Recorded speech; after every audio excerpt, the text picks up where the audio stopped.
সবাইকে স্বাগত। আশা করি আপনারা সকলে ভালো আছেন। আপনাদের পরীক্ষাটি এমসিকিউ হবে। আপনারা অনেকেই জানেন, আবার অনেকেই জানেন না। আমি বলে রাখি আপনাদের পরীক্ষাটি এমসিকিউ হবে। আজকে একটি এমসিকিউ পরীক্ষার মডেল টেস্ট নিয়ে এসেছি। ইনশাআল্লাহ এই মডেল টেস্ট থেকে 25 থেকে 30 নাম্বার আপনি অনায়াসে কমন পাবেন। শুধু কষ্ট করে একটু সময় নিয়ে সম্পূর্ণ ভিডিওটা দেখেন, আপনি পরীক্ষায় পাস করতে পারবেন। আমি দেখিয়ে দিব কোন কোন বিষয়, কোন কোন টপিক থেকে প্রশ্ন আসবে। সম্পূর্ণ ভিডিওটা দেখেন। আপনারা অনেকেই পরীক্ষা উত্তীর্ণ হতে পারেন না, কারণ একটি পরীক্ষার প্রশ্ন প্যাটার্ন বোঝেন না, কোন কোন টপিক থেকে প্রশ্ন আসবে সেটা বোঝেন না, কোন কোন বিষয় থেকে প্রশ্ন আসবে, কোন কোন বিষয় টপিক থেকে প্রশ্ন পড়তে হবে সেটা বোঝেন না বলেই কিন্তু পরীক্ষা উত্তীর্ণ হতে পারেন না। আপনাদের পরীক্ষাটি এমসিকিউ হবে। যেমন এখানে রয়েছে সুশিক্ষিত লোকই মাত্র স্বশিক্ষিত উক্তিটি কার। মনে করেন সঠিক উত্তর হচ্ছে প্রমোদ চৌধুরী। এখানে 4টা অপশন থেকে সঠিক উত্তর হচ্ছে ডি। তাহলে ডি নাম্বারটা আপনারা ভরাট করতে হবে। আমার কথা বুঝতে পারছেন? যারা প্রত্যেকটি প্রশ্নের, অর্থাৎ যদি এখানে 60 নম্বরের পরীক্ষা হয়, যদি আপনারা 40 পান, কমপক্ষে 45 পান, তাহলে পরীক্ষা উত্তীর্ণ হবেন। আবার যদি 80 মার্কের পরীক্ষা হয়, যদি আপনি 60 মার্ক পান অথবা 65 মার্ক পান, তাহলে আপনি পরীক্ষা উত্তীর্ণ হবেন। ঠিক আছে? তাই বলে রাখি, আপনাদের সর্বপ্রথম প্রয়োজন একটি ভালো সাজেশন। আমরা আপনাদের জন্য একদম শর্ট করে চূড়ান্ত সাজেশন তৈরি করেছি।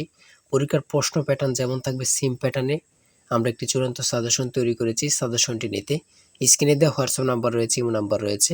দুটোর মধ্যে যে কোনো একটি মেসেজ করে সাজেশনটি সংগ্রহ করুন। সাজেশনের মূল্য 100 টাকা। আমি বলি অবশ্যই প্রত্যেকে আমাদের সাজেশনটি সংগ্রহ করবেন, আপনি পরীক্ষায় পাশ করবেন।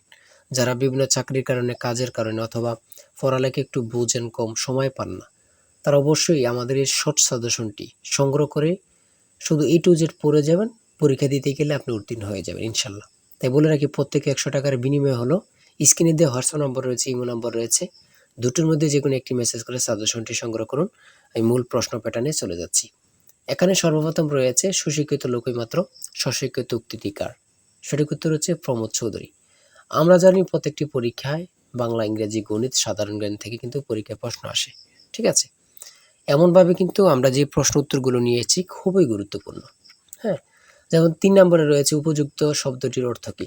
সঠিক উত্তর হচ্ছে উপরের উল্লিখিত।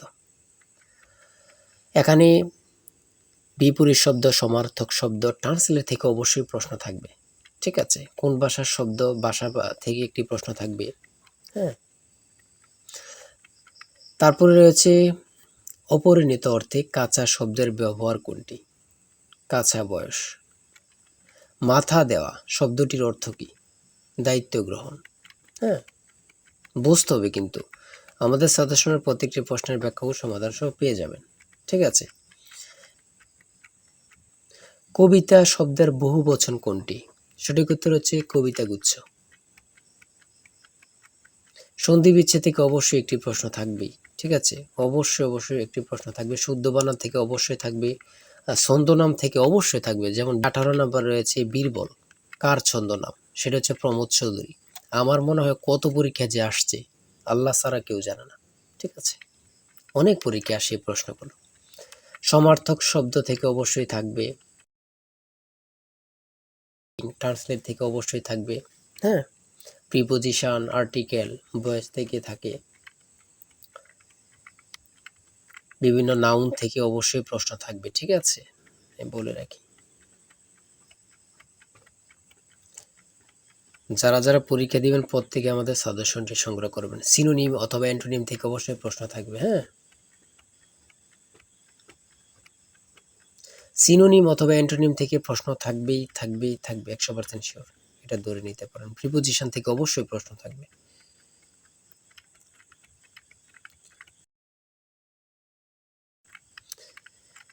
বাংলাদেশের সুপ্রিম কোর্ট মোট কয়টি বিভাগে অথবা বিভাগ নিয়ে গঠিত? সঠিক উত্তর হচ্ছে 2টি।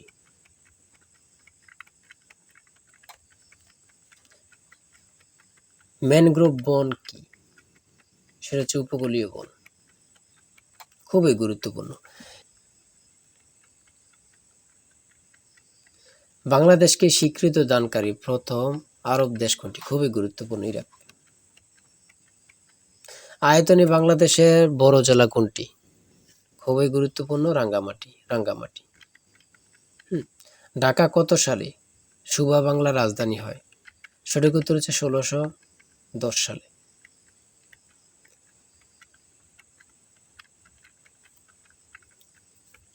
স্বাধীন বাংলাদেশে এ পর্যন্ত কতটি আদমশুমারি অনুষ্ঠিত হয়েছে? বিভিন্ন সদর দপ্তর থেকে একটি প্রশ্ন অবশ্যই থাকবে। বাংলাদেশের সর্বোচ্চ জাতীয় বেসামরিক পদক কোনটি? স্বাধীনতা পদক। ও এখানে আবার থাকতে পারে বাংলাদেশের সর্বোচ্চ জাতীয় পদক কোনটি? স্বাধীনতা পদকই হবে। ঠিক আছে? একটা প্রশ্ন দেখা যাচ্ছে একই প্রশ্ন, কিন্তু এটারে একটু ঘুরিয়ে ফিরিয়ে দেওয়ার কারণে আমরা অনেকেই বুঝতে পারি না। হ্যাঁ, ঘুরিয়ে ফিরিয়ে দিলেই কিন্তু আমরা অনেকেই বুঝতে পারি না। এটি কিন্তু আমাদের একটা বড় সমস্যা। একটি সংখ্যা 220 থেকে যত বড়, 490 থেকে তত ছোট। সংখ্যাটি কত? এই দুইটা সংখ্যা যোগ দিয়ে 2 দিয়ে ভাগ দিলে কিন্তু বাইর হয়ে যায়। দুইটা সংখ্যা যোগ দিয়ে 2 দিয়ে ভাগ দিবেন, বের হয়ে যাবে। হ্যাঁ, একদম ইজি, যদি বোঝেন ইজি, আর না বুঝলে তো কঠিন হবেই, ঠিক না? যারা প্রথম পরীক্ষা দিবেন তাদের জন্য একটু কঠিন কঠিন, আর যারা অনেক দিন পরীক্ষা দিচ্ছেন, ফেল করতেছেন, অথবা এমসিকিউ পরীক্ষা উত্তীর্ণ হচ্ছেন, লিখিত পরীক্ষায় ফেল করতেছেন, এমসিকিউ লিখিত উত্তীর্ণ ভাইভাতে যেয়ে ফেল করতেছেন, তারা পরীক্ষা সম্পর্কে অনেক কিছুই জানেন। তাই বলে রাখি আজকের ভিডিও এই পর্যন্ত। ঠিক আছে, আজকে 80টি এমসিকিউ নিয়ে আলোচনা করেছি। আমাদের আমাদের চ্যানেলে কিন্তু আমাদের পেজে অনেক ভিডিও দেওয়া আছে, আপনারা ওখান থেকে দেখে আসতে পারেন। আর এখান থেকে ওখান থেকে না দেখে আমাদের চ্যানেলটি সাবস্ক্রাইব ও পেজটি ফলো দিয়ে রাখেন। ভিডিও আপলোড দেওয়ার সাথে সাথে চলে যাবে আপনার কাছে নোটিফিকেশন, আপনি অনেক তথ্য পেয়ে যাবেন। আর আমাদের সাজেশনটি সংগ্রহ করে রাখেন, ইনশাল্লাহ আপনি পরীক্ষা উত্তীর্ণ হয়ে যাবেন। আমাদের সাজেশনটি নিতে স্ক্রিনে দেওয়া হোয়াটসঅ্যাপ নাম্বার রয়েছে, এটা হোয়াটসঅ্যাপ অথবা ইউ নাম্বার যে কোনো একটি মেসেজ করেন, আমাদের সাজেশনটি সংগ্রহ করতে পারবেন। ইনশাল্লাহ সাজেশনটি পরীক্ষা দিতে গেলে আপনি উত্তীর্ণ হয়ে যাবেন। সবাই ভালো থাকবেন, সুস্থ থাকবেন, আর আপনার যে কোনো সমস্যা কমেন্টে লিখুন। আল্লাহ হাফেজ।